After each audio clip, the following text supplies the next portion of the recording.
Welcome back. All right, so getting into the Central Division now in my season previews and discussing the Nashville Predators.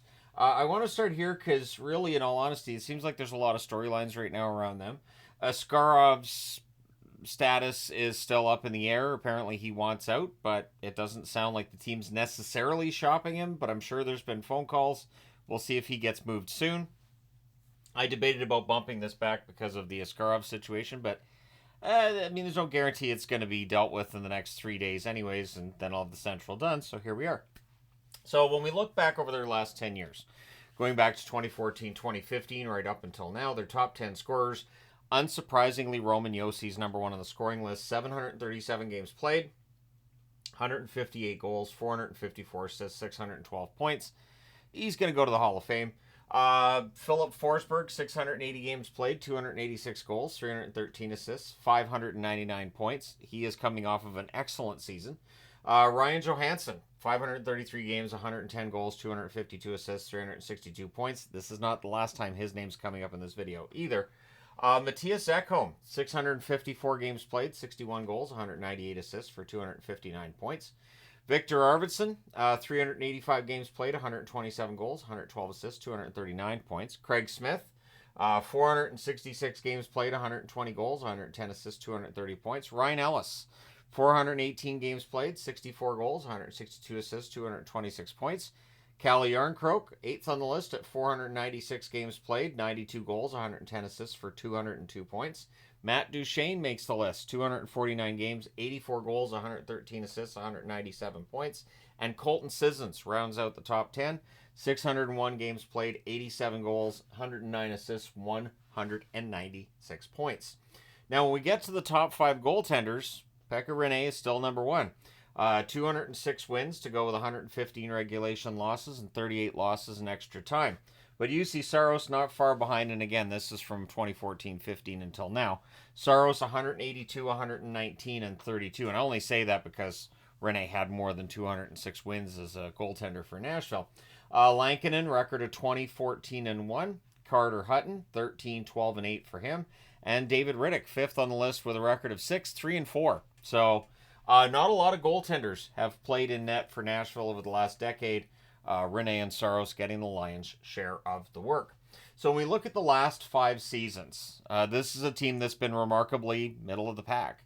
16th in points percentage with 580, 19th in goals for per game at an even 3, 15th in goals against with a 2.97 goals against per game rating.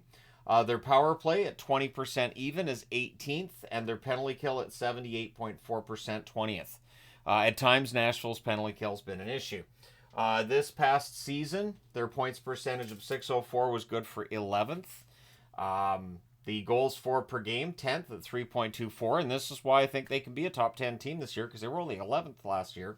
Goals against per game, 3.02, that's 14th on the overall list. Their power play was 16th at 21.6%. The additions they've made in the offseason should help that. The penalty kill may very well get better as well because of the additions that they've made. 76.9%, 20 seconds. So the penalty kill did somewhat let them down this past season. So looking at the top scorers of the past season, Philip Forsberg plays all 82 games, 48 goals, 46 assists, 94 points. So very close to 50 goals. Roman Josi had an amazing second half. His overall totals, 82 games, 23 goals, 62 assists, 85 points. Gustav Nyquist had himself a career year. 81 games, 23 goals, 52 assists, 75 points. Ryan O'Reilly, 82 games, 26 goals, 43 assists, 69 points.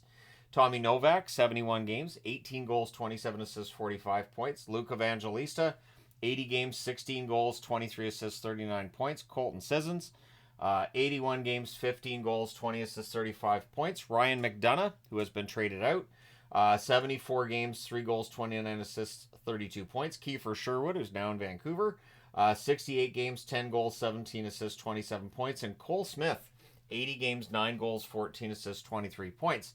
The top 2 goaltenders, as mentioned previously, Juuse Saros is the main man here. 35, 24, and 5 record, 906 save percentage, 3 shutouts. He had a rough first half, much better second half.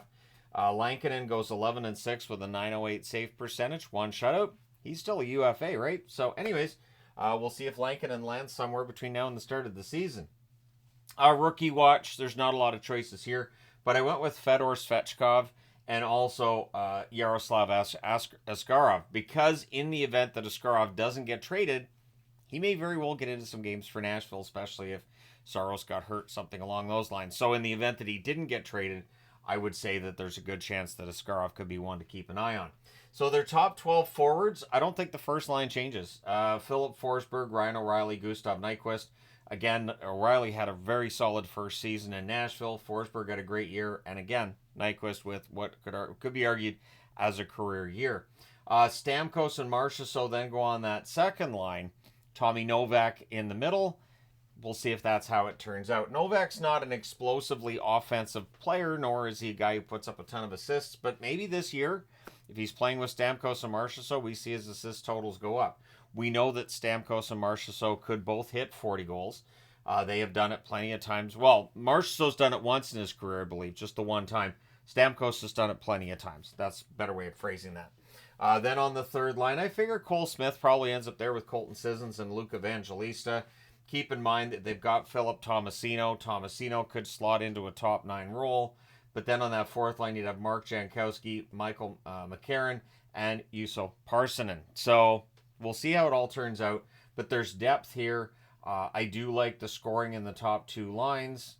I do wonder about scoring depth down the wings. But honestly, and I just mean on the third and fourth lines, but Evangelista has shown what he can do with 39 points in 80 games.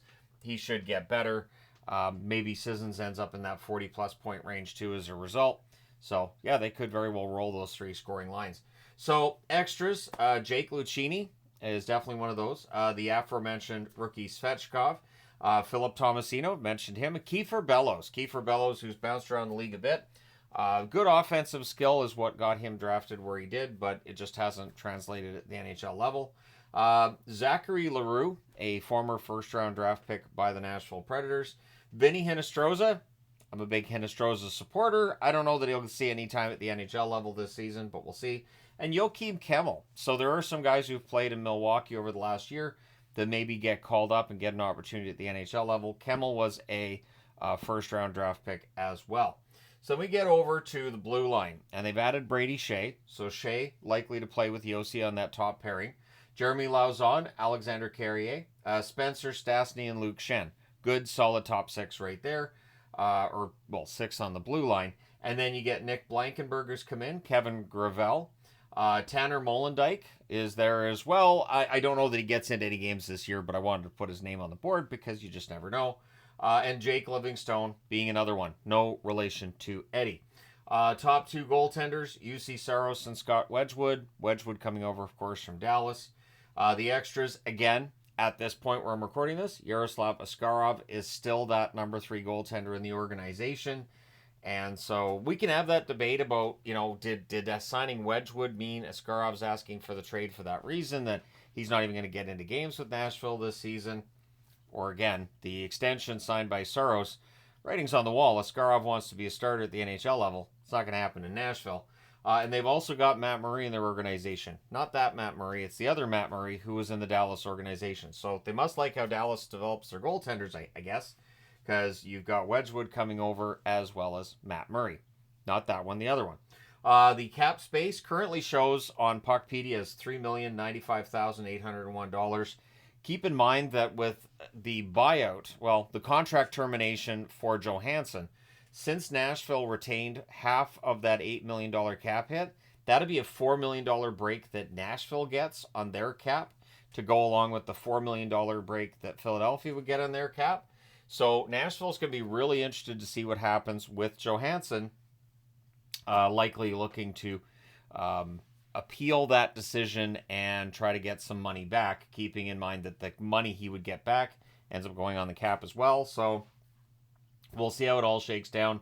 But the Johansson buyout, I keep wanting to say buyout, it's contract termination, could have a dramatic effect on whether or not Nashville can maybe add another. And to me, I honestly, I'd like to see, I like Novak, but if you had a really, really good passing center between Stamkos and Marchessault, you might have yourself quite the second line there. And again, maybe it is going to be Novak. So looking at their schedule in October, 7 out of 10 games are at home, so that's good for them. In November, only 6 out of 15 games are at home, so they're going to have to be road warriors in the month of November. When you get to February, where we have the Four Nations Cup, they are away, they're home, they're away, they're home. So 1-1-1-1, no road trips or homestands there. Then they have the Four Nations Cup, and then to round out the month of February, they have 4 games at home. In April, they only have 4 out of 8 at home, so it's a balanced schedule there. And so, yeah, I mean, if they can get through the month of November and stay above that playoff line, they have a good chance after that. Their schedule's not too crazy beyond that. The Stanley Cup odds, they're given a plus 1,600. So their odds are better than some of the teams I've been previewing, like the Canucks, for instance. They've got better odds, which I understand. You've got Saros, is seen as an excellent goaltender. They have added Stamkos and Marchessault, so people are going to put money down on them and feel like they could take that next step this season. Again, they made the playoffs this past year when no one expected them to. So is there the possibility that they go further this year? There absolutely is. It's going to depend on whether or not Stamkos can play like he did 5 years ago, and it's going to depend on whether or not Marchessault can follow up that 42-goal season with a 35-plus goal type season, right? Because, again, scoring depth really, really important. Something that they had some of this past season where they were 10th in goals for, but if they can end up top 5, there you go. Now, the channel vote, currently, at the time I'm recording this, a little over 7,200 have voted in the Nashville part of the polls. That's on the posts part of the website. So when you go into the channel page, the home page for the channel, you can see posts, and I've got all of the polls in there on where you think teams are going to finish in the divisions. First or second, 29% voted first or second for Nashville. 62% say third or fourth. 7% say fifth or sixth in the division. And 2% of the vote really doesn't like Nashville and voted them 7th or 8th in the division. I can't see that happening. I can't see Nashville being 7th or 8th in the division. I can absolutely see top 4. And I would even argue I could see top 2 maybe. Now, obviously, Dallas and Colorado are seen as the top contenders there. But I do think if Nashville gets off to a good start, if they're run in November, if they have a really good road trip or 2 in November, maybe they do end up in the top 2. I don't think they're going to be that far out of the hunt. I think it should be a fun 3-way race for first in the division. We'll see. And I am slightly discounting Winnipeg in that as well. I may be doing that to my peril. Maybe we'll have a 4-way race for that top spot.